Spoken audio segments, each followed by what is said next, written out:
हमारे परिवार के बीच, हमारी टीम के परिवार के बीच और जॉनी और जून कैश के साथ यह क्रिसमस का मौसम हमारे लिए बहुत ही अनोखा और खास रहा है। लेकिन बीते साल में हमने दुनिया के कई देशों का दौरा किया जहां हमने सुसमाचार का प्रचार किया, और इन स्थानों पर हमने यह महसूस किया कि समाज की नींवों को हिला देने वाला एक गहरा संकट उनके दरवाजे पर खड़ा है। आज जब हम क्रिसमस का उत्सव मना रहे हैं तो हमें यह समझना चाहिए कि दुनिया के कई हिस्सों में अनिश्चितता और भयावह बादल छाए हुए हैं। ये संकट पूरे विश्व को, आपके जीवन और मेरे जीवन को भी प्रभावित कर सकते हैं। और केवल दुनिया ही नहीं, आज रात मैं उन लोगों से बात कर रहा हूं जो अपने व्यक्तिगत संकटों से जूझ रहे हैं। हो सकता है कि यह संकट आपके घर में हो, आपके स्वास्थ्य में हो, आपके काम में हो, या फिर सिर्फ जीवन के भारी दबावों के कारण हो। लेकिन इन तमाम समस्याओं के बीच क्रिसमस का संदेश आशा, प्रेम और शांति का संदेश लेकर आता है। यह संदेश हमारे जीवन में वास्तविक परिवर्तन ला सकता है। मुझे ऐसा लगता है कि क्रिसमस के संदेश को अक्सर गलत तरीके से समझा और प्रस्तुत किया गया है। कुछ लोग इसे सिर्फ बाजार की चकाचौंध, खरीदारी, उपहारों और उत्सवों से जोड़ते हैं। कुछ इसे सिर्फ बेथलहम के तारे, आकाश में चमकने वाले स्वर्गदूतों और चरवाहों की कहानियों तक सीमित कर देते हैं। और कुछ तो क्रूरता से पूछते हैं, कहां है वह शांति का राजकुमार। लेकिन मेरे दोस्तों, सुनिए, वास्तविक क्रिसमस संदेश इससे कहीं ज्यादा गहरा, प्रभावशाली और जीवन को बदलने वाला है। यह वह संदेश है जो मानव जाति के हर बड़े सवाल का जवाब देता है। यह संकटग्रस्त और भ्रमित दुनिया में हर दिल के लिए एक आशा और क्रांति का संदेश है। यह संदेश 3 महान घटनाओं में समाहित है जो इतिहास के सबसे महत्वपूर्ण क्षणों को छूती हैं। पहली घटना, यीशु का जन्म।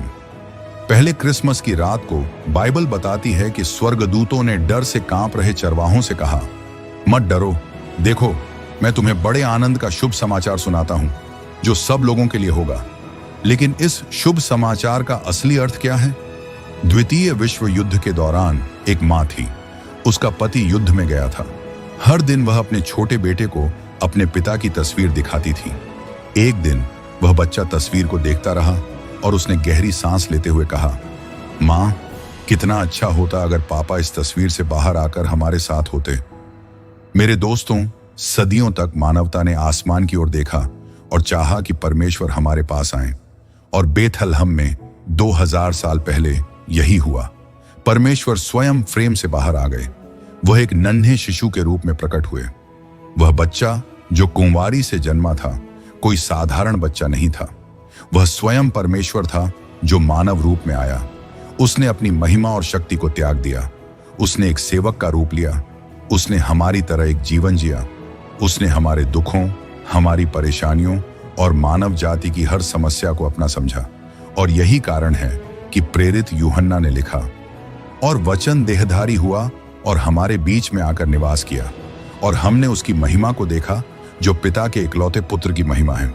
दोस्तों, 19वीं शताब्दी की शुरुआत में पूरी दुनिया भय और आशंका के साथ नेपोलियन की विजय यात्रा को देख रही थी। हर दिन लोग युद्ध के मैदानों की ताजा खबरों का बेसब्री से इंतजार करते थे। उस समय हर कोई युद्धों के बारे में सोच रहा था, लेकिन उनके घरों में नन्हे बच्चे जन्म ले रहे थे। सिर्फ एक साल 1809 के उस वर्ष में, जो ट्राफलगर और वाटरलू की लड़ाइयों के बीच का समय था, न जाने कितने महान व्यक्तित्व इस दुनिया में आए।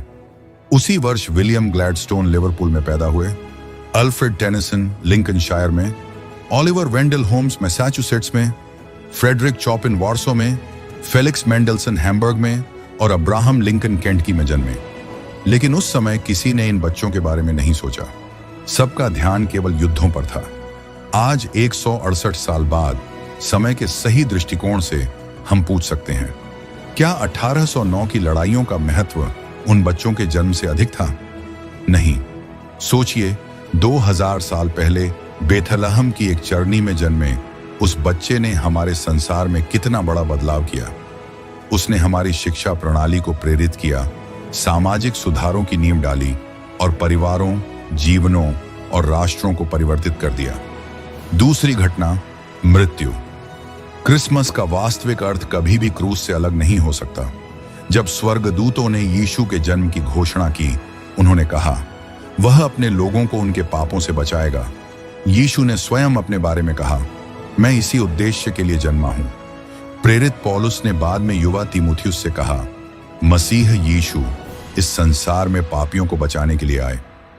क्रिसमस का केंद्रीय संदेश यह है, यीशु मसीह अपने मृत्यु और पुनरुत्थान के द्वारा व्यक्तियों और समाज दोनों को बदल सकते हैं। हर इंसान कभी ना कभी यह महसूस करता है कि वह नैतिक रूप से असफल है और किसी न किसी प्रकार का अपराध बोध झेलता है।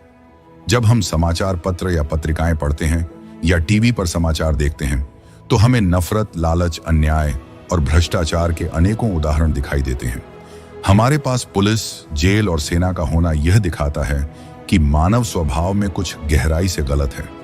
हर बार जब मैं हवाई जहाज पर चढ़ता हूं और मेरा सामान, ब्रीफकेस और कभी-कभी मेरे कपड़े तक जांचे जाते हैं तो मुझे फिर से यह याद दिलाया जाता है कि मानव स्वभाव में यह बीमारी कितनी गहरी है। बाइबल सिखाती है कि यह बीमारी पाप है। यह पूरी मानव जाति को प्रभावित करती है, लेकिन बाइबल यह भी सिखाती है कि इस बीमारी का एकमात्र इलाज मसीह का वह लहू है जो क्रूस पर बहाया गया। क्रिसमस के इस मौसम में कई चर्च पवित्र भोज का उत्सव मनाएंगे। जब हम दाखरस को अपने होंठों से लगाते हैं तो यह उस लहू का प्रतीक है जो हमारे पापों के लिए बहाया गया। प्राचीन यहूदी धर्म की पूजा का सबसे महत्वपूर्ण हिस्सा पापों के लिए बलिदान के रूप में रक्त बहाना था। बाइबल में रक्त जीवन का प्रतीक है। मसीह उस मेमने के समान बन गए जो संसार के पापों के लिए बलिदान दिया गया। क्रूस और पुनरुत्थान मानवता के लिए एकमात्र आशा है। इसी शुक्रवार और ईस्टर के माध्यम से परमेश्वर ने वह किया जो मनुष्य स्वयं नहीं कर सकता था। इन दो महान घटनाओं के माध्यम से परमेश्वर हमसे कह रहे हैं, मैं तुमसे प्रेम करता हूं। यहां आपके दिए गए संदेश का गहराई और प्रभाव के साथ हिंदी अनुवाद प्रस्तुत है, लेकिन परमेश्वर यह भी कह रहे हैं, मैं तुम्हें क्षमा कर सकता हूं। यह क्रिसमस का शुभ समाचार है, लेकिन इसके लिए आपको भी कुछ करना होगा। आपको नम्र होना होगा, अपने पाप और नैतिक असफलता को स्वीकार करना होगा और फिर विश्वास के द्वारा उसे अपना प्रभु और उद्धारकर्ता मानना होगा। आपको उसी तरह कहना होगा जैसे कर संग्रहकर्ता ने कहा था, हे परमेश्वर, मुझ पापी पर दया कर। पवित्र शास्त्र कहता है, एक टूटे और पश्चातापी हृदय को परमेश्वर तुच्छ नहीं मानता। यह वही शुभ समाचार है जिसे आज दुनिया नैतिक, मनोवैज्ञानिक और आत्मिक रूप से खोज रही है। हो सकता है आप में से कुछ लोग इसे मूर्खतापूर्ण और व्यर्थ समझें।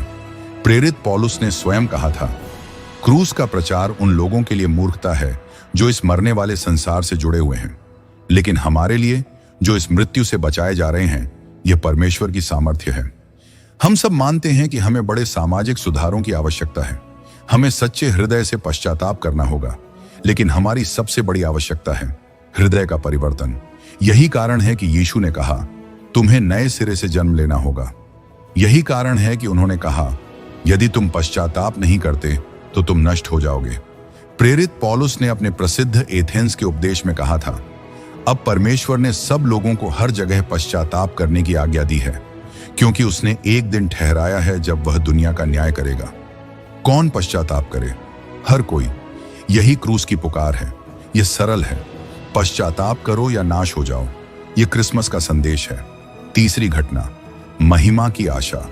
यह मानव इतिहास का अद्भुत शिखर है। हम यहाँ बिना उद्देश्य के नहीं घूम रहे हैं। हमारे लिए आशा है कि इतिहास का एक चरमोत्कर्ष होगा।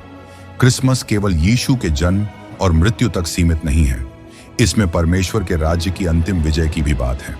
संयुक्त राष्ट्र भवन के कोने के पत्थर पर बाइबल की एक पंक्ति लिखी हुई है जो अब तक पूरी नहीं हुई। वे अपनी तलवारों को हल के फालों में और अपने भालों को हंसिया में बदल देंगे। राष्ट्र राष्ट्र के खिलाफ तलवार नहीं उठाएगा और वे युद्ध करना नहीं सीखेंगे। यह एक रोमांचकारी आशा है, लेकिन इस पंक्ति को संदर्भ से बाहर नहीं लिया जाना चाहिए। यह उस समय की बात करती है जब मसीह पूरे संसार पर राज्य करेंगे। यह वही युग है जिसके लिए यीशु ने हमें प्रार्थना करना सिखाया, तेरा राज्य आए, तेरी इच्छा पृथ्वी पर वैसे ही पूरी हो जैसे स्वर्ग में होती है। जब मसीह फिर आएंगे तो वह राजाओं के राजा और प्रभुओं के प्रभु के रूप में आएंगे। बाइबल सिखाती है कि जैसा हम जानते हैं इतिहास का एक अंत होगा, मनुष्य अपना अंतिम युद्ध हरमगिद्दोन लड़ेगा। लेकिन जब ऐसा लगेगा कि मनुष्य स्वयं को नष्ट कर देगा, तब परमेश्वर हस्तक्षेप करेंगे। मसीह वापस आएंगे। उनके जन्म पर वे जानवरों की चरनी में थे। उनकी मृत्यु पर उन्होंने कांटों का ताज पहना। लेकिन जब वह फिर आएंगे तो वह स्वर्ग की सेनाओं के सेनापति और महानायक के रूप में आएंगे। वह इस थके हुए संसार को स्थायी शांति और नया सामाजिक व्यवस्था प्रदान करेंगे। आज जब दुनिया के कई हिस्सों में निराशा और अंधकार छाया हुआ है, और शायद आपके अपने दिल में भी हो, हमें हताश होने की आवश्यकता नहीं है। स्वर्गदूत ने 2000 साल पहले डरे हुए चरवाहों से कहा था, डरो मत। और यीशु कहते हैं, तुम्हारा हृदय व्याकुल ना हो। यदि मैं तुम्हारे लिए स्थान तैयार करने जाऊं तो मैं फिर आऊंगा।